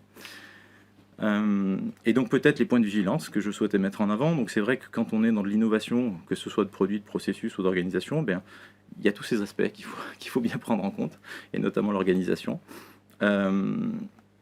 Donc avoir des AMO, c'est en fait vraiment très important, ça on ne le dira jamais assez. C'est eux qui vont vous aider à anticiper et à éviter les principaux écueils qu'on va rencontrer. La maîtrise des coûts, des délais, des processus de validation. Il faut bien se dire qu'un matériau peut être employé en mode dégradé, on l'a dit. Il peut aussi être employé poste pour poste. Mais il y a ces questions d'assurance DO qui doivent être absolument anticipées. D'où la différence entre réemploi et réutilisation. Tout à fait. Et en général, il est beaucoup plus simple d'être sur des modes dégradés pour justement... De type réutilisation voilà, plutôt que... de type réutilisation pour se simplifier entre guillemets la vie sur les familles de produits qu'on va pouvoir remettre en œuvre. Ça, c'est des choses qu'il faut anticiper parce que, vous le savez tous, quand on porte des sujets d'innovation, ça nécessite du temps et de l'investissement aussi. Et voilà, il faut travailler en bonne intelligence avec les acteurs, notamment les bureaux de contrôle sur ces sujets-là. La maîtrise des coûts aussi et de l'approvisionnement, je l'évoquais tout à l'heure, sur par exemple le projet de Pulse, 20 000 m², on ne trouve pas facilement 20 000 m² de faux planchers aujourd'hui. Et donc la notion de sourcing, la notion de disponibilité sur le marché pose des vrais questionnements. Les stockages aussi de ces produits en périphérie de nos villes, ça va devenir un vrai sujet en fait de mise sur le marché. Et on espère justement que cette plateforme PEMD pourra alimenter des plateformes type CycleUp en sourcing plus facilement, et que nous, maîtres d'ouvrage qui souhaitons réemployer ce type de matériaux, ayons finalement plus de capacité à trouver entre guillemets des fournisseurs sur ces questions-là. Et puis donc, voilà, je l'ai dit, être à la fois ambitieux mais quand même lucide sur tous ces sujets, et puis se donner les moyens, donc bien évidemment avec des AMO, avec des contrôleurs techniques, avec des conseils aussi, hein. On est membre du booster du réemploi, bien évidemment s'appuyer sur les acteurs pour mener ces projets à bien. Voilà ce que je voulais vous dire, simplement quelques mots. Merci beaucoup David. Je vais passer... Peut-être juste compléter Bon, sur allez-y. Effectivement, c'est renforcer, massifier, systématiser la mise en visibilité des gisements et pour faciliter les sujets de sourcing, c'est un des objectifs de la plateforme PEMD, que ce soit pour du réemploi ou du recyclage, enfin quel que soit le mode de valorisation. Et puis je voudrais juste ajouter un petit complément sur la question d'assurabilité du réemploi, parce que ça reste effectivement un sujet fondamental. En gros, on est plutôt dans le périmètre des techniques non courantes. La question, c'est comment est-ce que progressivement on fait rentrer le réemploi dans ce sujet des techniques courantes. Peut-être juste pour dire que là-dessus, en fait, nous, on prône globalement une démarche qui dit déjà, il ne faut pas parler de tous les produits en même temps, il faut cibler quelques produits. Donc il y a un premier travail là-dessus, on commence à avoir une convergence autour des 20-30 familles de produits qui sont identifiées comme les plus propices au réemploi. Là, après, la deuxième étape, c'est sur ces familles-là de proposer en fait un mode opératoire. Il y a besoin d'écrire des choses en fait sur le réemploi. Aujourd'hui, il n'y a pas grand-chose d'écrit. La Fondation Bâtiment Énergie a publié des guides. On a prévu aussi de poursuivre les développements. Donc de dire comment est-ce qu'on diagnostique, comment est-ce qu'on dépose, comment est-ce qu'on justifie des performances et ainsi de suite. Et après de travailler avec les acteurs d'un côté pour faire reconnaître ces guides, et puis de l'autre côté pour mettre aussi en place un mécanisme de capitalisation pour ensuite l'affiner avec le temps. Donc là-dessus on est aussi c'est une démarche qu'on réactive cette année, et on est prêt à s'associer avec toutes les bonnes volontés pour avancer là-dessus. D'ailleurs, on était ensemble à un séminaire organisé par un autre de nos partenaires SMA BTP sur les questions d'assurabilité, de réemploi, de réutilisation. Exactement. Donc pour ceux que ça intéresse, je vous renvoie vers le séminaire de la SMA BTP qui est aussi en replay, que vous pouvez revoir si cela vous intéresse, de creuser plus en détail ces aspects assurance de produits qui sont de facto aujourd'hui en technique non courante et qui peut-être dans le temps deviendront beaucoup plus standardisés. Je reprends 30, du coup, il y a un autre point également, c'est les centres de reconditionnement. Donc il y a eu un exemple, ça peut être des acteurs de l'économie sociale et solidaire ou même des industriels, et eux peuvent jouer un rôle important dans la structuration et la massification de ce dispositif. Tout à fait. On parlait des industriels, alors un certain nombre d'entre eux se sont structurés autour de Valobat. Donc Hervé Demestre, Valobat, qu'est-ce que c'est ? Merci beaucoup Franck. Peut-être un petit point de timing avant de commencer. Je crois qu'il nous reste que 6 minutes. Non, on va prendre 10 minutes. On va déborder de 5 minutes, okay. Pas de problème. Voilà, donc merci beaucoup à tous ceux qui nous ont suivis jusque-là. Voilà, la bonne nouvelle, c'est qu'en principe, je suis le dernier à présenter. Donc Voilà, ça va bien se passer. Donc peut-être un petit détour, parce qu'on a beaucoup parlé de déchets, d'économie circulaire, etc. Si vous voulez jeter un coup d'œil au petit graphique qui est sur la droite de ce que vous avez sous les yeux, ça vous donne quelques éléments un peu chiffrés de ce qui se passe dans le bâtiment aujourd'hui. On estime, ça c'est l'ADEME qui le dit, que nous avons l'honneur chaque année dans le bâtiment de produire entre guillemets 46 millions de tonnes de déchets. Voilà. Et c'est de ça dont on parle quand on parle de la responsabilité élargie des producteurs et donc de ce que va faire Valobat. Et sur ces 46 millions de tonnes de déchets, l'ordre de grandeur, c'est qu'il y en a à peu près 70% aujourd'hui qui sont valorisés ou recyclés. Ça veut dire en clair qu'il y a 10 millions de tonnes de déchets liés à la construction hors travaux publics qui vont en enfouissement tous les ans. Voilà, 10 millions de tonnes, l'ordre de grandeur, c'est probablement plus que ça d'ailleurs. Je reviendrai sur, si vous le voulez, sur le détail plutôt par famille de produits. Mais donc, en fait, le projet Valobat et cette responsabilité élargie des producteurs qui va s'imposer dans les mois à venir, ça vise, si on résume les choses, à faire en sorte que ces 10 millions de tonnes de déchets qui aujourd'hui sont enfouis chaque année deviennent des ressources, deviennent valorisées, deviennent finalement de la matière première qui soit réutilisée pour le bâtiment, soit réutilisée, soit recyclée. Voilà. Valobat, pour répondre à la question de Franck, c'est quoi Valobat? C'est un éco-organisme. Un éco-organisme, qu'est-ce que c'est? C'est un engin un peu curieux. C'est une société de droit privé qui remplit un objectif d'intérêt général, finalement, qui vise en fait à prendre sur elle ce qu'on appelle la responsabilité élargie du producteur, la REP. Voilà, vous avez déjà entendu ce terme-là certainement. C'est-à-dire en fait le principe du pollueur-payeur qui fait que sur une filière donnée, donc en l'occurrence on parle de la filière de la construction, l'État décide que les producteurs des matériaux ou des équipements doivent désormais assumer la prévention et la gestion des déchets qui résultent de leur activité. Donc voilà ce qui s'impose. Alors non pas à vous directement, maître d'ouvrage, mais ce qui s'impose en fait à vos fournisseurs, les fabricants des matériaux et des équipements que vous intégrez dans les ouvrages, qui s'impose. Alors c'est un des articles de la loi AGEC qui a été mentionné tout à l'heure et qui s'impose. Alors initialement c'était prévu à partir du 1er janvier 2022. En fait ça va être vraisemblablement à partir du 1er janvier 2023. Je dis vraisemblablement parce que la vraie réponse, je devrais probablement reprendre celle qui a été apportée tout à l'heure. Ce sera quelques mois après le décret. Après les arrêtés. Voilà, bon.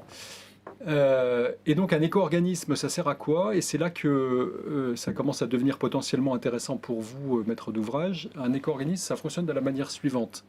C'est une entité de droit privé à but non lucratif qui est rémunérée par ce qu'on appelle des éco-contributions. Donc les éco-contributions, c'est le metteur en marché, celui qui fabrique un matériau ou un produit qui devra... C'est ce qu'on retrouve sur les équipements électroniques. Exactement. Il y a une éco-participation qui est rajoutée au produit. Oui, exactement. Quand vous achetez un matériel électronique ou un mobilier, vous avez ça. Et ça va être la même chose, sauf que ça ne figurera pas forcément sur la facture, mais on pourra y revenir si vous avez des questions là-dessus. Voilà. Bon. Et donc ça sert à financer l'éco-organisme. Et l'éco-organisme, ses dépenses en retour, c'est la mise en place de toute une filière pour collecter, trier et recycler, valoriser, réutiliser les déchets. Et d'autres activités entre guillemets annexes, même si elles ont leur importance, de communication sur l'importance du geste de tri, pour favoriser l'éco-conception, etc., etc. Mais fondamentalement, c'est ça. Et donc l'éco-organisme, il a un peu vocation à être en interaction avec tous les acteurs de la filière. Et notamment donc pour le maître d'ouvrage, c'est un sujet qui, évidemment, lorsqu'on va le mettre en place, va revêtir une importance forte. Peut-être deux composantes importantes, une composante écologique et une composante économique. Alors la composante écologique, elle est évidente, ça a été bien souligné par ICAD. Bon, c'est de faire en sorte que dorénavant, vos chantiers soient plus vertueux, voilà, et que la part de ces déchets deviennent des ressources et qu'ils soient effectivement réemployés en tant que tels. La part économique, elle n'est pas nulle. On y reviendra et je pense que ça vaudra le coup, d'ailleurs, Franck, on en a parlé tout à l'heure, peut-être de faire un peu de pédagogie là-dessus.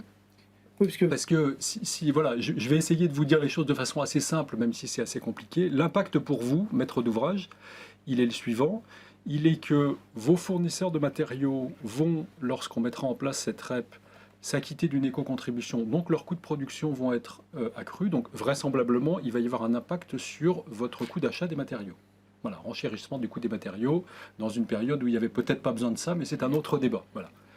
En contrepartie, l'éco-organisme, il va reprendre gratuitement les déchets issus des chantiers sous réserve qu'ils soient triés convenablement. Ça veut dire que vous, maître d'ouvrage, si vous demandez à vos prestataires qu'ils trient convenablement les déchets, qu'ils les remettent dans des filières qui sont prévues pour ça, etc., vous bénéficierez, ou votre chantier bénéficiera de la gratuité de traitement de ces déchets. Donc, votre facture de traitement des déchets de chantier va en être allégée. Mais encore faudra-t-il que vous fassiez ce travail-là et que vos prestataires fassent ce travail-là. Et ce qui implique une modification contractuelle sur bien identifier Tout à fait. l'obligation que nous allons faire poser à nos maîtrises d'œuvre et à nos entreprises Ouais. de respecter l'identification et le tri pour bénéficier de cette gratuité en contrepartie du surcoût que nous allons payer Exactement. sur l'éco-participation. Exactement, et puis derrière ça, donc il y a toutes sortes de moyens qui ont été évoqués ce matin. Le diagnostic PMD, ça peut servir effectivement à bien traiter tout ça. D'ailleurs, il y a etc. des interconnexions entre les différentes plateformes qui sont en cours, la plateforme Travail Déchets, la future plateforme PMD. Comment ça va se passer avec votre activité pour Valobat, par exemple? En fait, comme on l'a dit tout à l'heure, l'éco-organisme va servir notamment à vous apporter ce retour d'information sur ce qu'il en est de l'utilisation réelle de votre déchet à partir du moment où il rentre dans le périmètre de traitement de l'éco-organisme, c'est-à-dire à partir du moment où le déchet en fait est apporté sur un point de collecte. Alors les points de collecte, c'est les déchetteries municipales pour la partie qui vient des particuliers par exemple ou des petits artisans. C'est la reprise distributeur. Les distributeurs vont être tenus à une obligation de reprise des matériaux à partir de la mise en place de cette REP. C'est les points de regroupement des déchets sur les gros chantiers que vous connaissez probablement, en tout cas pour voilà, etc., etc. Donc tout un maillage que nous allons développer. Ça va être de la responsabilité des éco-organismes de développer un maillage de points de reprise. Et à partir de ces points de reprise, on prendra en charge, en tout cas, la traçabilité de ces matériaux et on pourra vous apporter un retour d'information sur ce qu'il en est réellement. Moi, j'avais une question sur le périmètre de Valobat. Vous parlez de déchets. Est-ce que les notions de réemploi qu'on a évoquées sont dans le périmètre de Valobat? Alors, par définition, oui, la mise en place d'une filière REP s'accompagne d'objectifs qui sont assumés par l'éco-organisme, qui sont le développement du réemploi, de la réutilisation, du recyclage, etc. Donc, notre responsabilité va être de susciter tout ça. En pratique, notre responsabilité opérationnelle de gestion des matières, elle est limitée à ce que sont les déchets eux-mêmes, en fait. Et donc, et après, Mais il y a une complémentarité voilà, possible. quelque chose qui ne passe pas par le statut de déchet, en principe, on ne le gère pas. En revanche, nous mettrons en place, nous contribuerons à faciliter des entités qui vont être actives sur ce réemploi, par exemple. On a d'ores et déjà sur d'autres filières, vous voyez peut-être ça dans vos déchetteries municipales, des petits centres qui ont été mis à côté des déchetteries où il y a des ressourceries, en fait, et donc on va contribuer à ce genre de projet de petite ou de grande ampleur. Voilà, je continuerai bien à vous défiler la présentation, mais j'ai l'impression que c'est coincé, que ça ne marche plus. Donc, si ça a l'air de remarcher. Si, ça fonctionne. Peut-être. Bon, le calendrier. Peut-être une question, du coup, je me posais une question sur le... est-ce qu'il y aura on a des maîtres d'ouvrage qui aujourd'hui vont très loin, en fait, dans la logique de tri, de diagnostic, de réemploi. Est-ce qu'il est prévu, du coup, des mécanismes pour inciter, en fait, les maîtres d'ouvrage à aller au-delà de l'exigence, en gros, réglementaire de tri qui va permettre la reprise gratuite? Alors déjà, le mécanisme de la REP, en tant que tel, il constitue une incitation en tant que telle. Puisque, très schématiquement, demain, le maître d'ouvrage qui va faire en sorte que les déchets sur son chantier soient traités, triés à la source, etc., il va bénéficier de la gratuité sur le traitement de ces déchets. Celui pour lequel les déchets vont être mis dans le tout-venant, non triés, il ne bénéficiera pas de la gratuité. Avec l'augmentation de la TGAP, donc l'augmentation du coût de la... etc., il va y avoir une incitation financière quand même assez puissante. Voilà. En fait, ce sera une pénalisation de celui qui ne paie pas. Sans compter, évidemment, ça a été évoqué tout à l'heure, que maintenant, le maître d'ouvrage dont les matériaux se retrouvent dans le champ d'à côté, il est responsable... voilà, donc c'est... Pénalement. Notamment, oui. Voilà, notamment, et qu'on pourra. Administrativement et pénalement. Il y a d'ores et déjà quelques exemples bien connus. Alors, ce n'est pas forcément des maîtres d'ouvrage exactement, mais de gens qui ont reçu une facture de traitement des déchets qui se retrouvaient dans des dépôts sauvages. Hein. Voilà. Voilà, donc j'en dis pas plus là-dessus. Sur calendrier, calendrier, je passe. Ouais. Alors, sur Valobat, peut-être rapidement. Un éco-organisme, c'est quelque chose qui est monté par des metteurs en marché et qui est détenu par les metteurs en marché.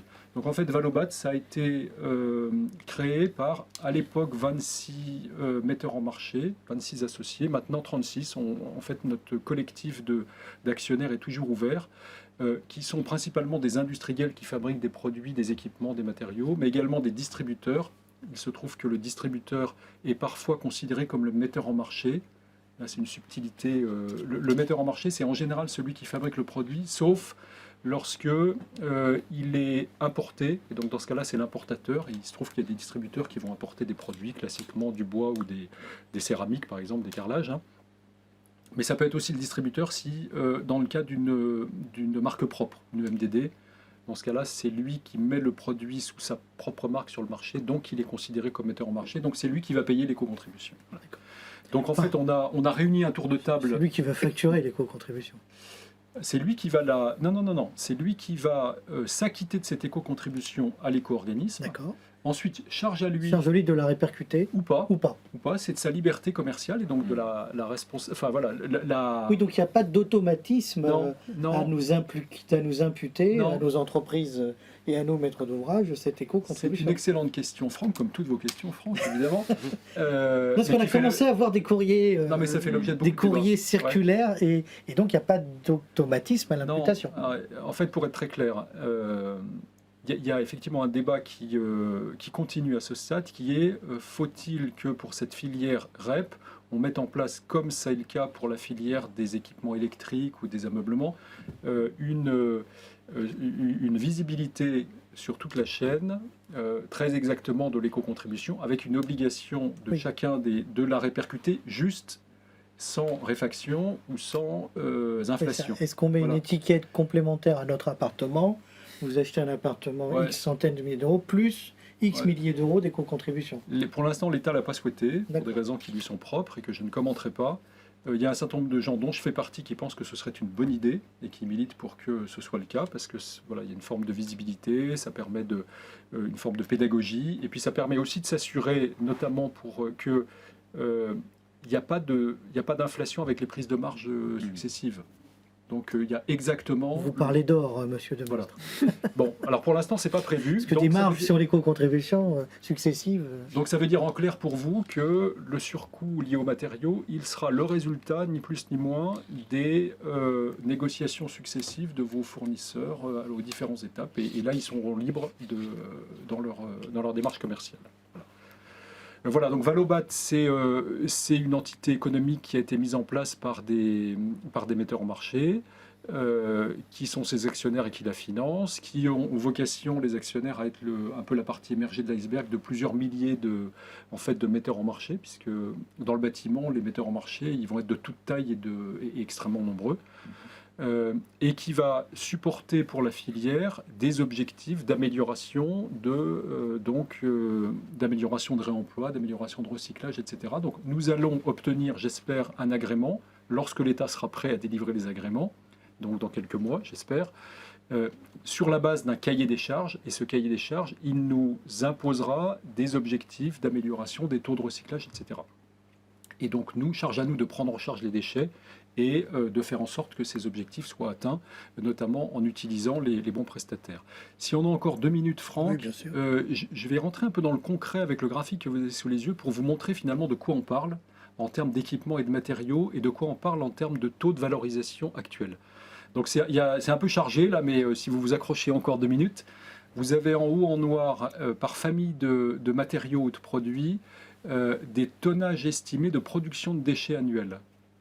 Ensuite, vous avez 2 chiffres du bas vers le haut qui sont en rouge.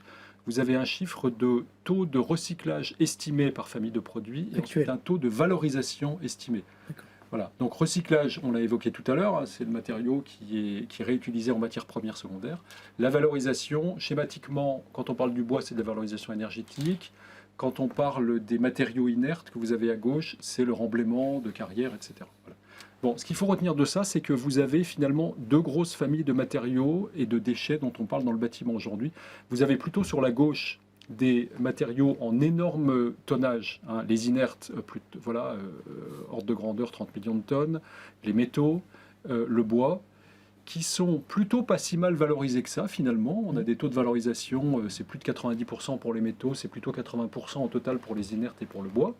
Même si, évidemment, vu les tonnages dont on parle, quand il reste 20% qui n'est pas valorisé, ça fait quand même, il y a du boulot, hein, voilà.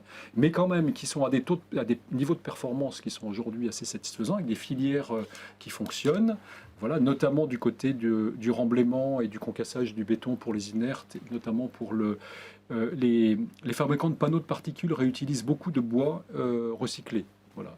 Et puis vous avez la valorisation énergétique pour le bois. Et puis les métaux, ça c'est un atout entre guillemets historique des métaux. Voilà, donc pour toutes ces familles de produits, il y a plutôt des filières matures. Et donc nous, notre rôle d'éco-organisme, il va être assez limité en fait. Il va être juste de soutenir le progrès qui reste.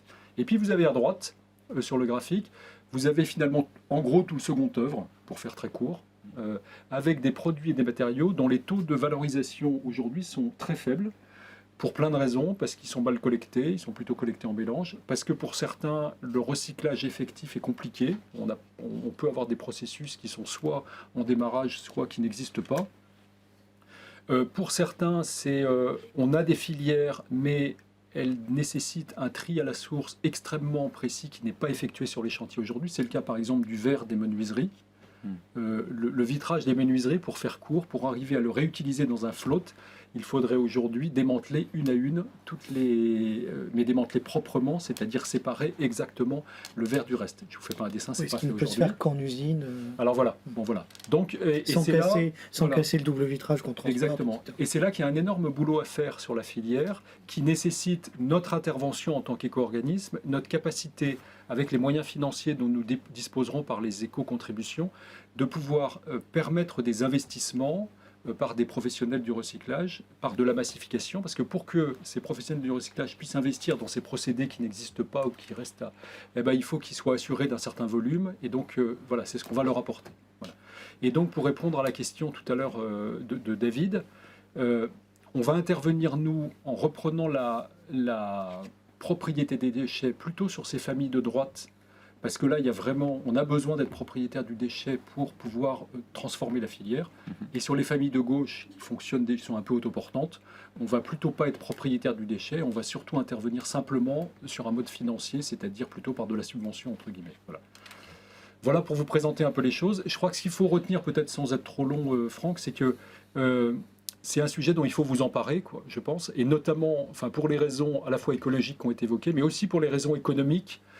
Et peut-être ça vaudra le coup qu'on rentre un peu plus dans le détail sur, pratiquement parlant sur un chantier, comment vous assurer de tirer le meilleur parti de ce principe de la REP, qui s'impose à nous et dont qu'il faut essayer de transformer d'une obligation en une opportunité, ce que fondamentalement elle est.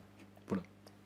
Merci beaucoup Hervé. Merci beaucoup à vous. Écoutez, vous nous donnez donc l'occasion d'un prochain webinaire dans les mois qui viennent, quand les arrêtés seront parus, quand vous aurez pu progresser sur les différentes plateformes. Et puis on invitera un ou plusieurs adhérents pour faire un cas d'usage. Après tout, comment je fais sur un chantier réellement, et on parcourra le chantier de la phase du diagnostic jusqu'à sa réalisation, et on verra ce que ça donne avec l'utilisation des différents outils. Je remercie tous nos auditeurs qui sont restés avec nous. Pardon pour le débordement dans le temps, mais le sujet était vraiment passionnant. Je remercie donc tous nos participants autour de la table. Madame Lipari qui est avec nous en duplex. Un grand merci madame, un grand merci messieurs, et donc à très bientôt pour étudier un cas d'usage sur ce sujet que nous vous accompagnerons, sur lequel nous vous accompagnerons pour le défricher, et comme on le fait toujours à la Fédération, pour être à vos côtés sur les questions et les remontées d'informations vers les administrations et institutions concernées. Merci encore, une bonne journée à tous et à très bientôt. Au revoir. Merci. Au revoir, merci Franck.